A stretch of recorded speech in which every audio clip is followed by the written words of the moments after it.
The king tides are making a splash along California's coastline. That includes right here in San Diego. Yeah, and while they're a marvel to watch, they've also got some importance. News 8's Abby Alford shows us why. The high king tide doesn't have to steal the show at low tide. It brings out plenty of families and children to view sea creatures you wouldn't normally see. Friends, come over here. There's more seaweed and it's not that deep.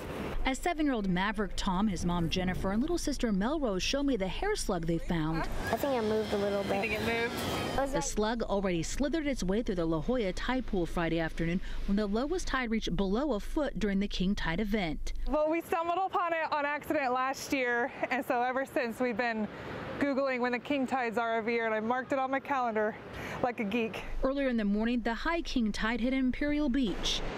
National Weather Service meteorologist Alex Tardy says king tides happen about 3 times a year during the fall and winter, when there are the highest of high tides and the lowest of low tides. And only certain times of the year, the fall and early winter, does the moon and the earth and our oceans line up exactly right in order to get that much pull. It's a lot of water being pulled across the Pacific Ocean and up to our shores.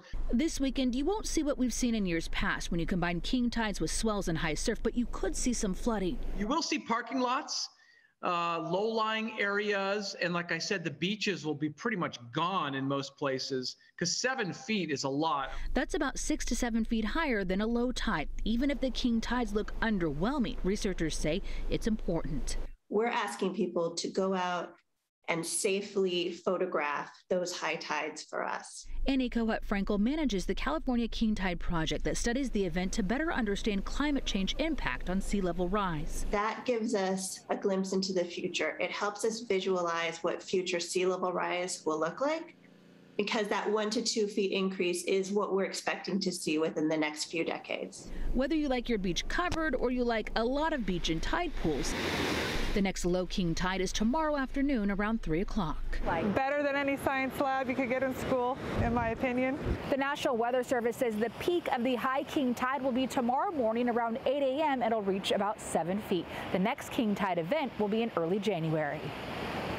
All right, Abby, thank you. And as you just saw there, they always generate quite the buzz around these parts. It's just very cool and unique to see that water just go all the way out. Chief Meteorologist Carlene Chavis. All the way back in. All the way back in. Joins us tonight for a closer look as it's rolling back in. Yes. That's right. So we are talking about the king tides. And yes, tomorrow morning during the time frame of the 8 o'clock hour, we will have that extra pull in our morning high tides. And that's going to be due to the new moon. So that alignment bringing in that extra pull. And so we're going to have the surf up to, the high tide up to about 7 feet. So that's going to be the case as we go into this weekend. Something to be mindful of is we're not dealing with elevated surf with this. So any tidal flooding that we see would be flood-prone beaches like Cardiff State Beach. Also talking about that for Imperial Beach. And those low tides, they're going to be between 3 to 4:30 tomorrow and also on Sunday.